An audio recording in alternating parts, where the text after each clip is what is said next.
வணக்கம். மூன் செய்திகளுக்காக உண்ணாமலை சம்பந்தம். இன்றைய முதன்மை செய்திகள்.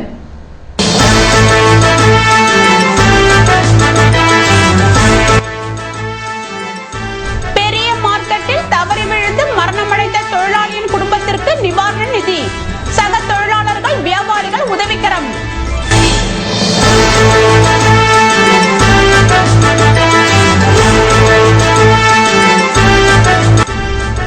புதுவை நகர பகுதியில் சுற்றித்திருந்த மாடுகளின் உரிமையாளர்களுக்கு நகராட்சி அபராதம். போக்குவரத்துக்கு இடையூறு ஏற்பட்டதால் நடவடிக்கை.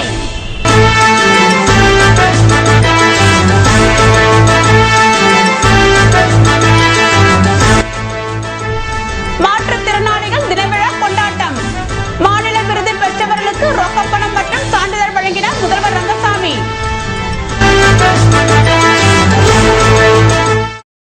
இனி விரிவான செய்திகள். புதுவை பெரிய மார்க்கெட்டில் சுமை தூக்கி செல்லும் போது மரணமடைந்த தொழிலாளியின் குடும்பத்திற்கு நிதி உதவியை அமைச்சர் பன்னீர்செல்வம் வழங்கினார். புதுவை பெரிய மார்க்கெட்டில் கடந்த வாரம் ரவி என்ற தொழிலாளி சுமை தூக்கி செல்லும் போது தரையில் வழுக்கி விழுந்து மரணமடைந்தார். இதனைத் தொடர்ந்து பெரிய மார்க்கெட் மற்றும் சுமை தூக்கும் தொழிலாளர்கள் ஒன்றிணைந்து வியாபாரிகளிடம் நிதி உதவி பெற்றனர். இப்படி சேகரிக்கப்பட்ட நிதியை இறந்த தொழிலாளியின் குடும்பத்தினருக்கு வழங்கும் நிகழ்ச்சி ரங்கப்பிள்ளை வீதியில் புதன்கிழமை நடைபெற்றது. இதில் சிறப்பு அழைப்பாளர்களாக கலந்து கொண்ட உள்ளாட்சித்துறை அமைச்சர் பன்னீர்செல்வம், சட்டமன்ற உறுப்பினர் நேரு ஆகியோர் காய்கறி அனைத்து வியாபாரிகள் முன்னிலையில் நிதி உதவியை வழங்கினர். அப்போது காய்கறி மற்றும் சுமை தூக்கும் தொழிலாளர்கள் உடனிருந்தனர். புதுவை நகர பகுதியில் போக்குவரத்துக்கு இடையூறு ஏற்படுத்தும் வகையில் சுற்றித்திருந்த மாடுகளின் உரிமையாளர்களுக்கு அபராதம் விதிக்கப்பட்டது. புதுவையில் மாடுகள் வளர்ப்போர் நகராட்சியிடம் அனுமதி பெற்றிருக்க வேண்டும். ஆனால் புதுவை நகர பகுதியில் மாடு வளர்ப்பவர்கள் எவரும் இதுவரை நகராட்சியிடம் அனுமதி பெறவில்லை. மேலும் வீடுகளில் வளர்க்கப்படும் பசுமாடுகள் மற்றும் எருமை மாடுகள் பகல் நேரங்களில் போக்குவரத்துக்கு இடையூறு ஏற்படுத்தும் வகையில் சுற்றித் திரிவதால் பல்வேறு விபத்துகள் நடைபெற்று வந்தன. இது தொடர்பாக பல்வேறு புகார்கள் நகராட்சிக்கு தெரிவிக்கப்பட்டதன் எதிரொலியாக நகர பகுதியில் சுற்றித்திருந்த பசு மற்றும் எருமை மாடுகள் பிடிக்கப்பட்டு அதன் உரிமையாளர்களுக்கு அபராதம் விதிக்கப்பட்டது. இது குறித்து நகராட்சி மருத்துவர் குமரன் கூறுகையில், நகர பகுதியில் வளர்க்கப்படும் மாடுகள் சுவரொட்டிகள் மற்றும் குப்பைகளை உண்பதால் பல்வேறு நோய்களுக்கு ஆளாகின்றன என்றும் வீதிகளில் மாடுகள் திரிந்தால் அவைகளை பிடித்து உரிமையாளர்களுக்கு அபராதம் விதிக்கப்படும் என்றார். புதுவையில் நடைபெற்ற மாற்றுத்திறனாளிகள் தின விழாவில் மாநில விருது பெற்றவர்களுக்கு ரொக்கப்பரிசு வழங்கப்பட்டன. புதுவை அரசு சமூக நலத்துறை சார்பில் மாற்றுத்திறனாளிகள் தின விழா புதுவை கம்பன் கலையரங்கத்தில் நடைபெற்றது. இவ்விழாவில் முதலமைச்சர் ரங்கசாமி கலந்து கொண்டு மாற்றுத்திறனாளிகளுக்கு மாநில விருதுகள், பரிசுகள் மற்றும் நலத்திட்ட உதவிகள் வழங்கி சிறப்புரையாற்றினார். நல அமைச்சர் ராஜவேலு தலைமை உரையாற்றினார். சட்டமன்ற உறுப்பினர் அன்பழகன், பாண்டியன், தலைவர், மகளிர் மற்றும் ஊனமுற்றோர் மேம்பாட்டு கழகம் மற்றும் நலத்துறை செயலர் ஆகியோர் வாழ்த்துரை வழங்கினர். விழாவில் 1500 மாற்றுத்திறனாளிகள் கலந்து கொண்டனர். இவ்விழாவில் மாநில விருது பெற்ற 21 மாற்றுத்திறனாளிகளுக்கு ரொக்கப்பணமாக ரூபாய் 2,40,000 மற்றும் சான்றிதழ்கள் வழங்கப்பட்டது.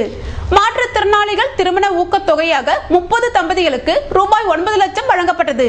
10ஆம் வகுப்பு தேர்வில் மாநில அளவில் முதல் 3 இடங்களை பிடித்த பார்வைத்திறன் குறைந்த மாணவர்களுக்கு ரூபாய் 30,000, ஏதென்ஸ் மற்றும் ஆஸ்திரேலியாவில் நடந்த சிறந்த ஒலிம்பிக் போட்டியில் தங்கம், வெள்ளி மற்றும் வெண்கலம் வென்ற 7 மாற்றுத்திறனாளிகளுக்கு மாநில ரொக்க பரிசு ரூபாய் 60,000 வழங்கப்பட்டது. ரூபாய் 4 லட்சம் மதிப்புள்ள முடநீக்கு கருவிகள் வழங்கப்பட்டது. இவ்விழாவில் சமூக நலத்துறை இயக்குநர்கள் திரு கு உத்தமன், திருமதி மீனா குமாரி, துணை இயக்குனர் திருமதி வாணி, உதவி இயக்குனர் திருமதி சரோஜினி மற்றும் துறை அலுவலர்கள் கலந்து கொண்டனர். விழா ஏற்பாடுகளை சமூக நலத்துறை அலுவலர்கள் செய்திருந்தனர். புதுவை உருளையன்பேட்டையில் சமுதாய நலக்கூடம் மற்றும் அங்கன்வாடி மையத்தை அமைச்சர் ராஜவேலு திறந்து வைத்தார்.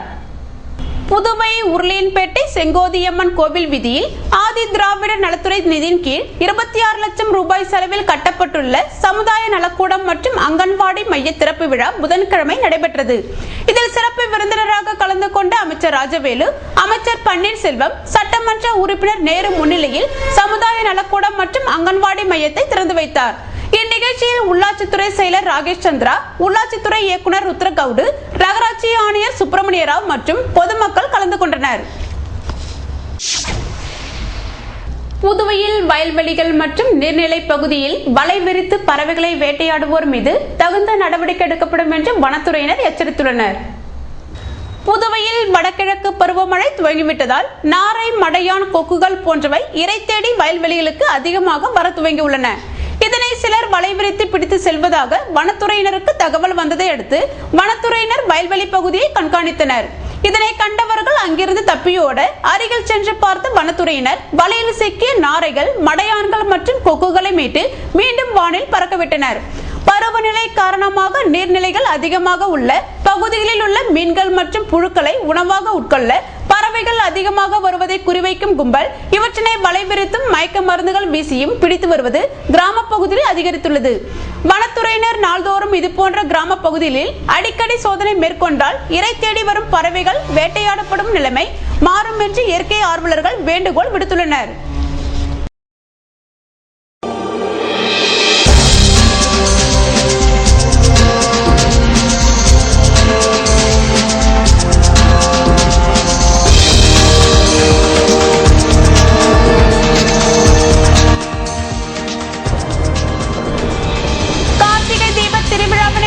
அகல் விளக்குகள் விற்பனை மார்க்கெட்டுகளில் தீவிரம். இல்லத்தரசிகளை விட இளம்பெண்கள் உற்சாகம்.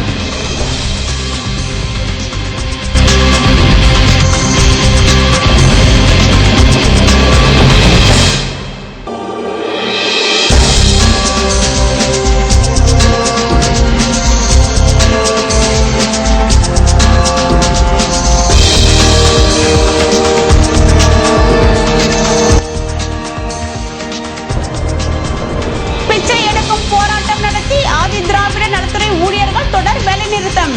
கோரிக்கை நிறைவேற்றும்படி வலியுறுத்தல். விவரம் விளம்பர இடைவெளிக்கு பிறகு.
செய்திகள் தொடர்கின்றன. புதுவை காமராஜர் தொகுதியில் உறுப்பினர் சேர்க்கை முகாமில் பாஜக நிர்வாகிகள் கலந்து கொண்டனர். காமராஜர் நகர் தொகுதியில் பாஜக சார்பில் உறுப்பினர் சேர்க்கை படிவங்கள் வழங்கப்பட்டது. நிகழ்ச்சிக்கு தொகுதி உறுப்பினர் சேர்க்கை பொறுப்பாளர் கல்யாணம் தலைமை தாங்கினார். தொகுதி பொறுப்பாளர்கள் ரவிச்சந்திரன், மாவட்ட பொதுச் செயலாளர் கௌரி சங்கர், மாநில துணைத் தலைவர் அன்புச்செல்வம் ஆகியோர் முன்னிலை வகித்தனர். மாநில தலைவர் விஸ்வேஸ்வரன் எம்எல்ஏ புதிய உறுப்பினர் சேர்க்கைக்கான படிவத்தை தொகுதி கிளை தலைவர்களிடம் வழங்கினார். இந்நிகழ்ச்சியில் தொகுதி கிளை தலைவர் ஆதிமூர்த்தி, குமரன், சம்பத், உதயகுமார், வைத்தியநாதன், குமார், ஜோதி, ரமேஷ் உள்ளிட்ட பலர் கலந்து கொண்டனர். சந்தானம் நன்றி கூறினார். ஊசுடு தொகுதி அரசூர்பேட்டில் வாய்க்கால் சீர்திருத்தும் பணியை சட்டமன்ற உறுப்பினர் கார்த்திகேயன் பார்வையிட்டார். தொகுதி அரசூர்பேட்டில் வாய்க்கால் சீர்படுத்தும் பணியை கார்த்திகேயன் எம்எல்ஏ அதிகாரிகளுடன் ஆய்வு செய்து மழைநீர் வெளியேற நடவடிக்கை எடுக்க வேண்டினர். அப்போது அறிவழகன், சந்திரசேகரன், சேகர், பாலச்சந்திரன், துரைசிங்கம் ஆகியோர் உடனிருந்தனர். கார்த்திகை தீப திருவிழாவை முன்னிட்டு அகல் விளக்குகள் விற்பனை புதுவையின் பல்வேறு பகுதிகளில் விறுவிறுப்பாக நடைபெற்று வருகிறது.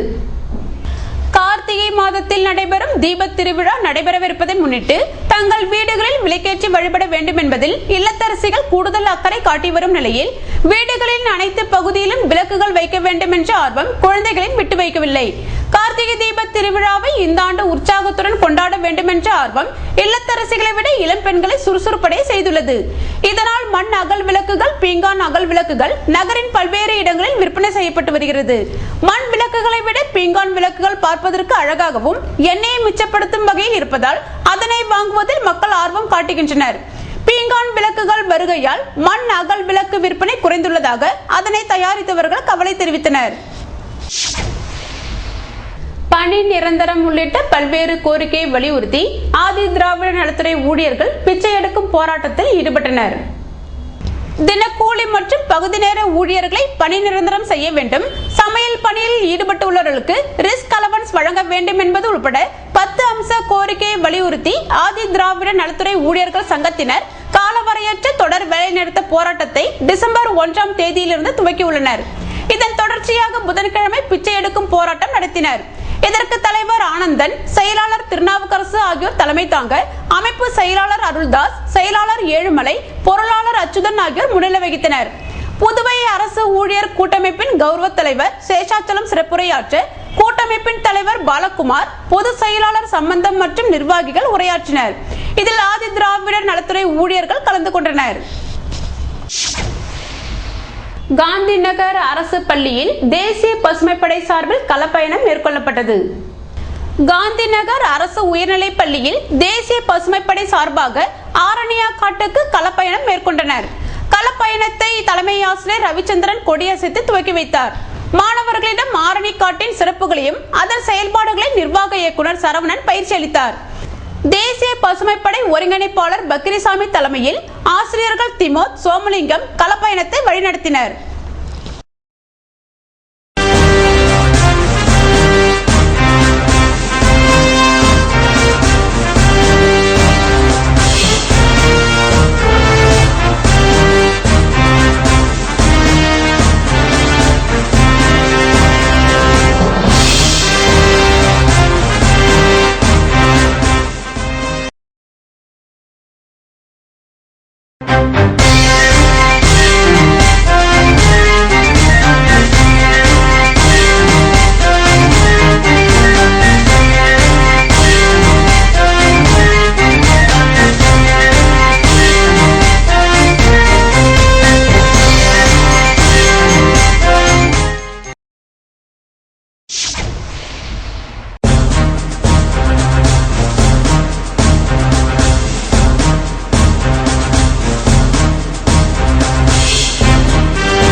புதுவையில் இன்றைய வெப்பநிலை அதிகபட்சமாக 29 டிகிரி செல்சியஸாக பதிவானது.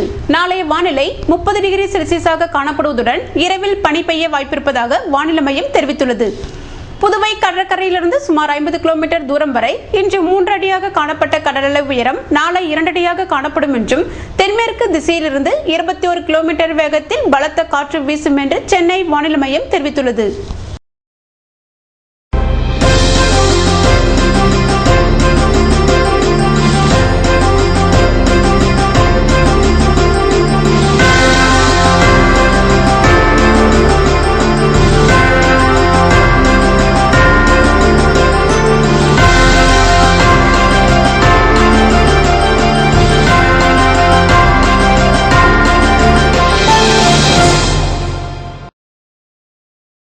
மீண்டும் இன்றைய முதன்மை செய்திகள்.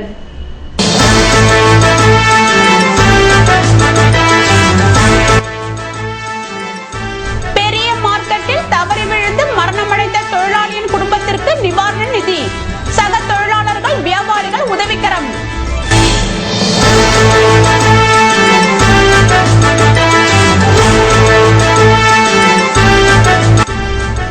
புதுவை நகர பகுதியில் சுற்றித் திரிந்த மாடுகளின் உரிமையாளர்களுக்கு நகராட்சி அபராதம், போக்குவரத்துக்கு இடையூறு ஏற்பட்டதால் நடவடிக்கை.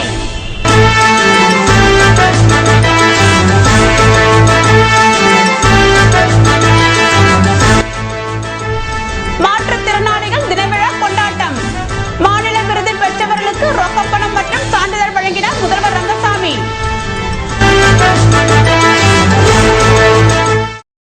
இத்துடன் செய்திகள் நிறைவடைந்தன. வணக்கம்.